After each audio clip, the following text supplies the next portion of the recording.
여러분 안녕하십니까? 뉴스투데이 제주입니다. 올여름 들어 제주 남동부 지역에 4차례나 기습적인 폭우가 쏟아져 크고 작은 침수 피해가 있었는데요. 기상이변이 잦은 만큼 주민들은 우수관 용량을 늘려달라며 수년 전부터 요구했지만 제주도는 예산 부족을 이유로 계속 미뤄왔습니다.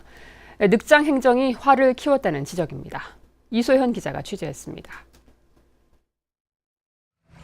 시간당 100mm가 넘는 물폭탄에 골목안이 물바다로 변했습니다. 삽시간에 쏟아진 비에 주택들은 침수되고 주민은 고립됐습니다. 물이 빠지자 이른 아침부터 복구 작업이 분주합니다. 물에 잠긴 세간들을 집 밖으로 꺼내 말려보지만 어디서부터 손을 써야 할지 막막하기만 합니다. 미끼, 냉동실 다 고장이 나버렸잖아요. 몇 천만 원어치 그냥 낚시 같은 것도 다 사다 놓고 다른 데 다 버리게 되니까 이런 심정이 참 외삭해 되는 거죠. 마을 곳곳에 있는 시설하우스 지붕에 고인 빗물들이 한꺼번에 도로로 쏟아지면서 침수 피해를 키웠습니다. 더 큰 문제는 우수관로의 용량. 침수 지역에 설치된 우수관로는 시간당 최대 20mm가량을 소화할 수 있도록 20년 전에 설치된 것이다 보니 100mm가 넘는 비에 속수무책이었습니다. 주민들은 수년 전부터 우수관 용량을 늘려달라며 행정기관에 요구했지만 예산 부족으로 차일피일 미뤄오다 화를 키웠습니다. 그 물 자체가 이 지방에 이 지역에 떨어진 물을 가지고 이런 물 난리 나는 게 아니라 이 마을 전체의 거 이게 도로를 타고 전부 지금 모아주는 거예요. 그럼 이 시설을 어떻게 분산시킬 수 있는 이 준비가 안 돼 있다는 거지. 제주도는 뒤늦게서야 우수관을 해안 쪽으로 연결하기로 했습니다. 다른 데에서 사업 투자가 힘드니까 저희가 일단 만행해서 사업 푸는 걸로 해서 지역에 그 사업을 하면서 설명회 하실 때 건의한 사항이 있고 해서 행정의 늦장 대응이 화를 키운 가운데 기습폭우는 더욱 잦아질 것으로 예상돼 제주도 전역에 대한 우수 처리 실태 점검이 시급해졌습니다. MBC 뉴스 이소연입니다. 지방 공기업 평가에서 제주관광공사가 하위권으로 내려앉았습니다. 행정안전부가 전국 343개 지방공기업을 대상으로 실시한 경영평가 결과 제주관광공사는 중국인 관광객이 줄면서 외국인 면세점 매출이 급감해 지난해 가등급에서 라등급으로 3단계 떨어졌습니다. 한편 제주도개발공사는 나등급을 유지했고 제주에너지공사는 최하위인 마등급에서 나등급으로 상승했습니다. 밤낮 없는 폭염에 강수량도 예년보다 적어 바닷물 온도가 크게 높아졌는데요. 문제는 바닷물을 끌어 쓰는 어류 양식장입니다. 수온이 높아지면 어류의 면역력이 떨어져 그만큼 질병에 걸리기 쉬워 어민들은 대책 마련에 부심하고 있습니다. 현재훈 기자입니다. 제주 서부 지역 바닷가 부근의 한 광어 양식장. 바닷물을 끌어들여 양식장에 가둬놓은 물 온도가 28도로 양식의 적정 온도인 24~25도를 크게 초과합니다. 하루 종일 바닷물을 갈아도 적정 온도로 낮추기가 어려워지자 먹이 공급을 중단한 지가 벌써 나흘째가 됩니다. 고수온에 먹이를 주면은 이 친구들이 먹이 먹음으로써 산소 요구량이 2배로 많다 보니까 먹이를 주면 수온이 올라가면 산소량이 떨어집니다. 용존 산소량이 그로 인해서 폐사가 발생해서 먹이를 못 주고 있습니다. 양식장 수온 조절이 어려워지자 산소 발생기를 풀가동해 용존 산소량을 늘리고 있습니다. 지하해수가 수온 조절에 도움이 되지만 지하해수 개발이 안 된 서부 지역 양식장의 경우 신규 지하수 개발 억제 방침에 묶여 있습니다. 지하해수 지하 담수를 좀 개발해주는 방법인데 요거는 이제 관련 부서하고 좀 협의를 통하면서 계속적으로 좀 할 수 있는 방안으로 좀 검토해 나가도록 하겠습니다. 제주도 내 육상 양식장은 모두 550여 군데.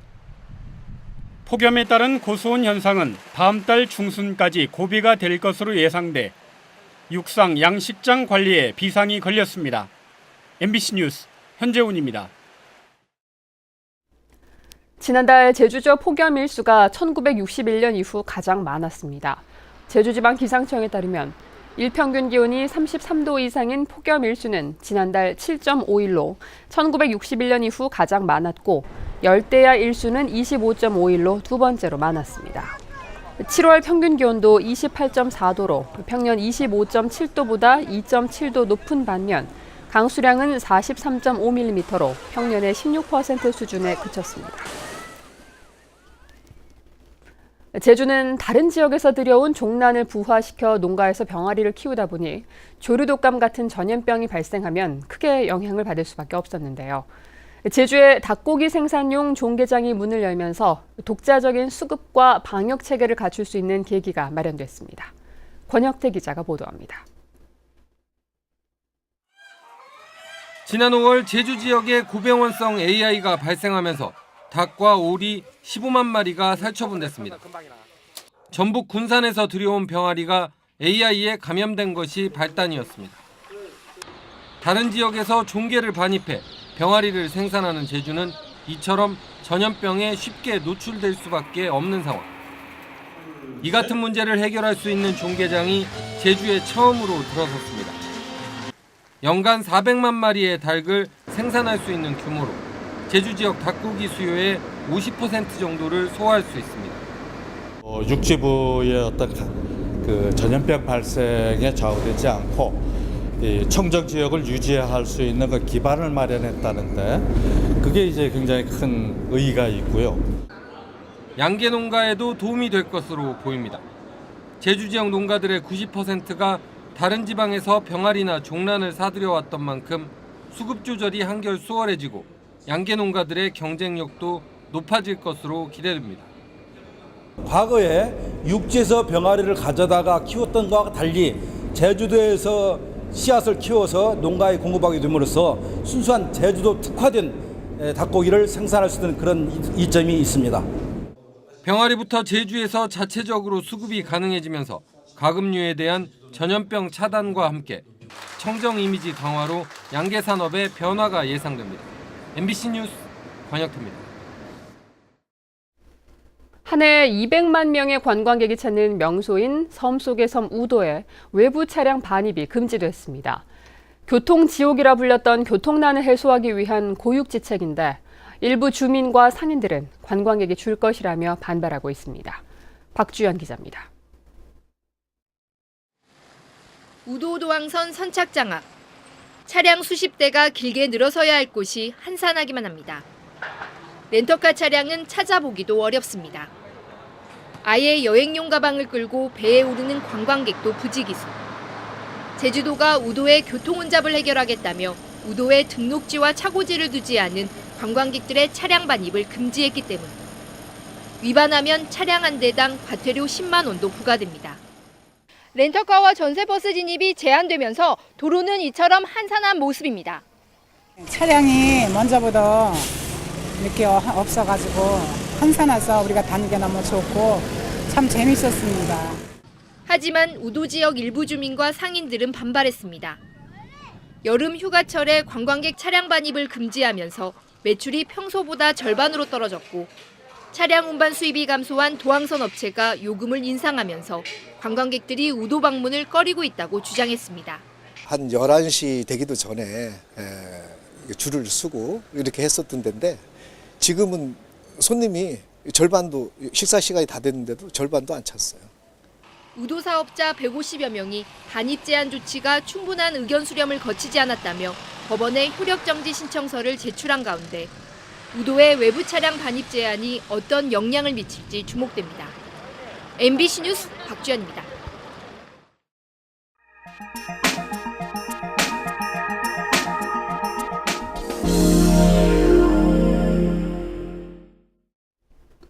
경상북도 안동에서는 조선시대 민간 기록물을 번역해 소설가나 영화 감독에게 이야기 소재로 제공하는 사업이 활발해지고 있다고 합니다. 안동의 국학진흥원이 10년 넘게 수집해온 조선 양반들의 일기 3천여 점이 그 바탕이 되고 있습니다. 안동 MBC 홍석준 기자입니다. 조선 양반들의 일기를 번역해 주제별로 공개하고 있는 웹사이트입니다. 이달의 주제는 귀양살이. 당시 죄인들은 유배지가 결정되면 알아서 유배지까지 이동했고 비용도 본인 부담이었습니다. 포승줄에 묶여 압송되는 사극의 장면과는 거리가 있습니다.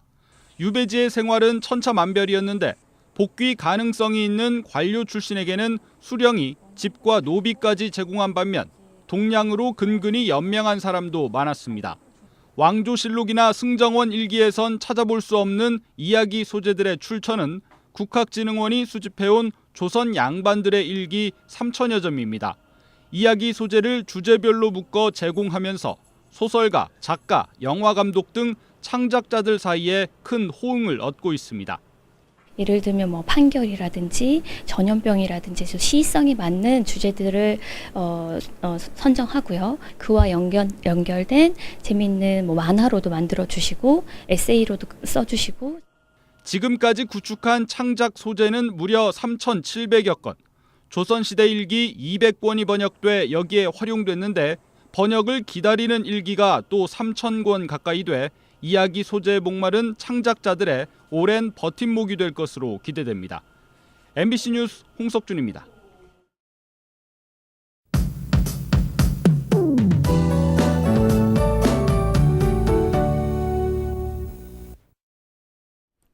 네, 아침 햇살이 아주 쨍하게 내리쬐고 있는데요. 오늘은 볕 때문에 더위 체감지수도 무척 높겠습니다. 전적에서는 밤에도 기온이 25도를 웃돌면서 잠 못 이루는 열대야가 나타났는데요. 낮에도 폭염특보가 이어지면서 숨막히는 더위가 기승을 부리겠고요. 강한 자외선과 여름철 식중독에도 계속해서 유의하셔야겠습니다. 한편 슈퍼급으로 발달한 5호 태풍 노루가 제주를 향해 북상하고 있습니다. 강도가 매우 강한 중형급 태풍으로 현재 일본 오키나와 동쪽 부근 해상에서 빠른 속도로 북서진하고 있는데요. 앞으로의 진로는 매우 유동적이지만 이번 주 일요일부터 제주가 태풍의 영향권에 들 가능성이 크니까요. 최신 기상 정보 잘 참고하셔야겠습니다. 다음은 자세한 지역별 날씨입니다. 네, 북부 지역은 오늘도 낮엔 무더위, 밤엔 열대야가 기승을 부리겠으니까요. 더위에 지치지 않도록 충분한 휴식과 수분 섭취를 해주셔야겠습니다. 서부 지역은 어제와 비슷하거나 조금 높은 기온을 보이겠고요. 더위가 잠시 주춤했던 남부 지역에도 다시 폭염특보가 내려진 가운데 30도를 넘나드는 더위가 고개를 들겠습니다. 동부 지역의 기온은 28도로 출발해서 31도까지 오르겠습니다. 네, 이 시각 현재 산간 지역에는 구름 많은 모습이지만 가시거리는 5km 내외로 장거리 차량 운행하기 무난하겠고요. 섬 지역은 대체로 맑은 가운데 평년 기온을 넘나드는 더위가 이어지겠습니다. 당분간 해상에는 너울이 높게 일면서 해안가 안전사고에 계속해서 유의하셔야겠고요. 현재 대부분 공항은 맑은 하늘을 드러내고 있습니다. 네, 이번 주는 태풍의 영향으로 날씨가 매우 유동적일 것으로 보이니까요. 앞으로 발표되는 기상정보에 유의하셔야겠습니다. 날씨였습니다. 대법원 제2부는 공무원을 폭행한 혐의로 1심에서 벌금 150만 원을 선고받은 도내 일간지 현모 기자의 상고를 기각했습니다. 현 씨는 지난 2015년 8월 길거리에서 우연히 만난 공무원과 말다툼을 하다 얼굴과 몸 등을 밀치는 등 폭력을 행사해 전치 2주의 상해를 입힌 혐의로 기소됐습니다. 제주지방법원 황미정 판사는 부인을 폭행한 혐의로 기소된 41살 진모 씨에게 징역 1년에 집행유예 2년을 선고했습니다. 진 씨는 지난 2013년과 지난해 8월 두 차례에 걸쳐 부인과 종교 문제로 말다툼을 벌이다 골프채로 폭행한 혐의로 재판에 넘겨졌습니다. 문재인 정부 출범 이후 첫 제주특별자치도 지원위원회 회의가 개최됩니다. 국무조정실은 오는 4일 서울 정부청사에서 부처 차관급 인사 등이 참석한 가운데 이낙연 국무총리 주재로 제주도 지원위원회를 열고 특별자치도 6단계 제도 개선 과제 등을 심의할 예정입니다. 이번 회의에서는 면세점과 카지노에 대한 관광진흥기금 부과 특례와 카지노 사전 인가제 특례 등 이전 정부에서 난색을 표명했던 핵심 과제들이 어떻게 처리될지 주목됩니다. 문재인 정부의 100대 국정과제에 포함된 도시재생 뉴딜 사업에 50조 원을 투자하기로 하면서 제주에서도 관련 사업이 추진될지 주목됩니다. 제주도는 뉴딜 사업 발표 이후 이를 선점하기 위한 지방자치단체의 경쟁이 치열해지자 관련 부서와 유관기관 등과 함께 태스크포스를 구성하고 본격 가동에 돌입했습니다. 뉴딜 사업에 선정되면 도내 원도심 활성화 사업 등과 연계될 수 있을 것으로 기대됩니다. 채소와 과일류 등 신선식품 물가가 크게 올라 서민 가게 부담이 커지고 있습니다. 호남지방통계청 제주사무소에 따르면 지난달 도내 소비자 물가는 지난해 같은 달보다 2.2% 올라 전달 1.9% 하락해서 한 달 만에 다시 상승세로 돌아섰습니다. 가뭄과 폭우 등의 여파로 농수축산물 가격이 급등했고 전기와 가스 요금도 올랐습니다. 중소기업들은 인건비 상승을 가장 큰 어려움으로 꼽았습니다. 중소기업 중앙회 제주본부가 지난달 도내 53개 중소기업을 상대로 경영 애로사항을 조사한 결과 56%가 인건비 상승을 1순위로 들었습니다. 인력 확보 곤란이 52%로 2순위로 꼽혔고 자금난과 원자재 가격 상승은 20%대에 머물렀습니다.